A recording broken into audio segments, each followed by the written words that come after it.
Let's bring in some reaction. Deputy Executive Director of the Afro-Middle East Centre, Zeenat Adam, joins us for some reactions. Zeenat, a very good evening to you. Thank you for your time. I mean, what is your reaction to all of this?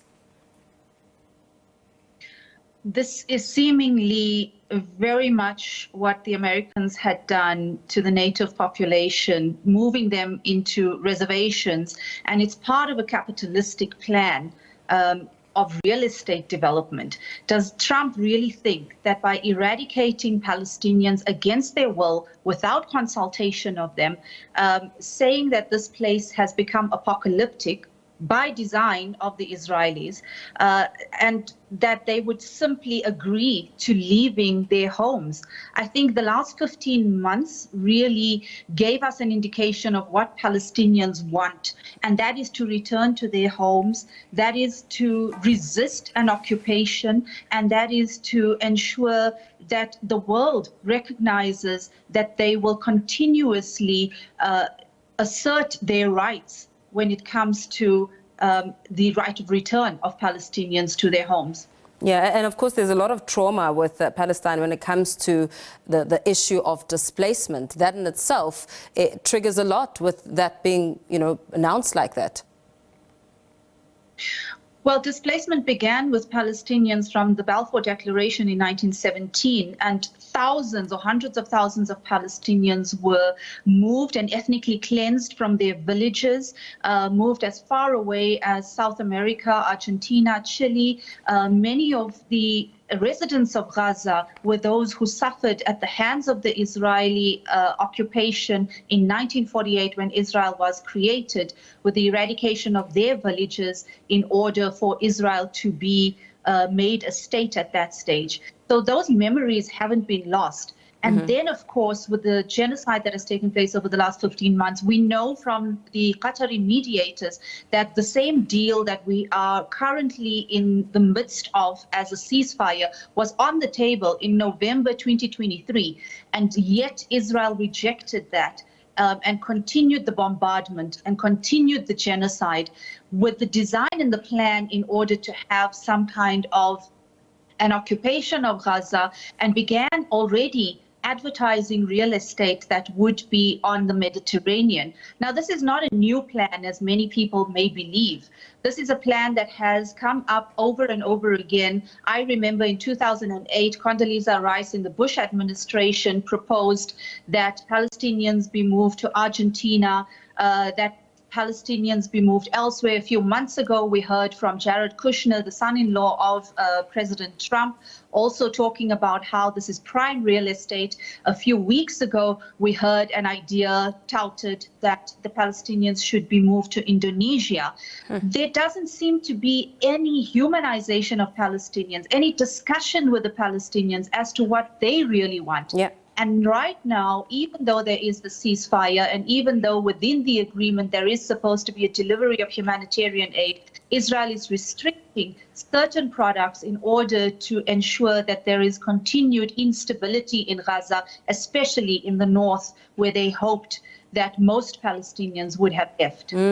So as countries line up, against the Trump plan, questions have now been posed, with eyes on Saudi Arabia as it's seen as the key nation regarding the fate of Palestine. In fact, one analyst has even questioned if words alone are strong enough as deeds when it comes to Saudi Arabia's commitment to Palestinian sovereignty.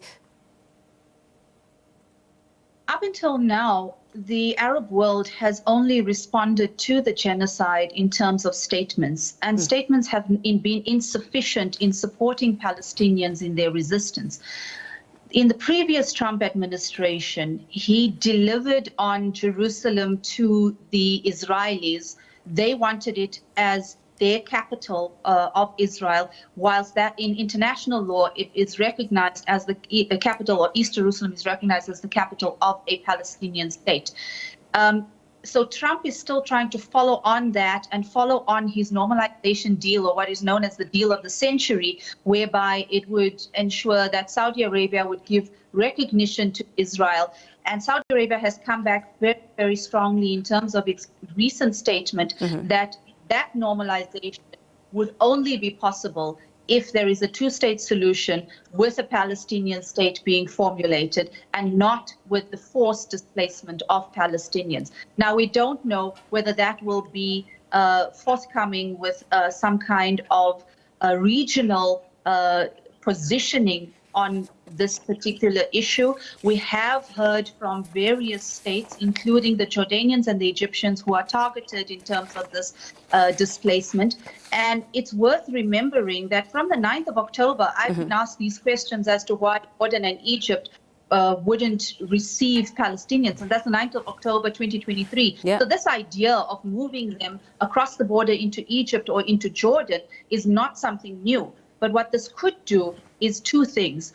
The one is to repeat a Nakba, and that is the ethnic cleansing of Palestinians out of Gaza. The second would be a destabilization of neighboring countries, including Jordan and Egypt, both of which have very, very fragile political climates, and both of whom are extremely reliant on the United States for aid, both militarily and economically. And therefore, Trump believes that with a little bit of pressure, they would cave to that. Now, the question is whether or not this is an extreme position that Trump is taking in order to use as leverage for further negotiations, and whether or not this would mean that his envoy would be looking at replacing the current ceasefire deal that's on the table, and what implications that would have for the three-phased ceasefire deal in phase 3 that was supposed to have delivered on a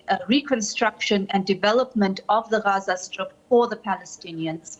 Yeah, very, very important questions there as we continue to monitor what is a developing story. Thank you so much for your time and analysis there, Deputy Executive Director of the Afro-Middle East Centre, Zeenat Adam.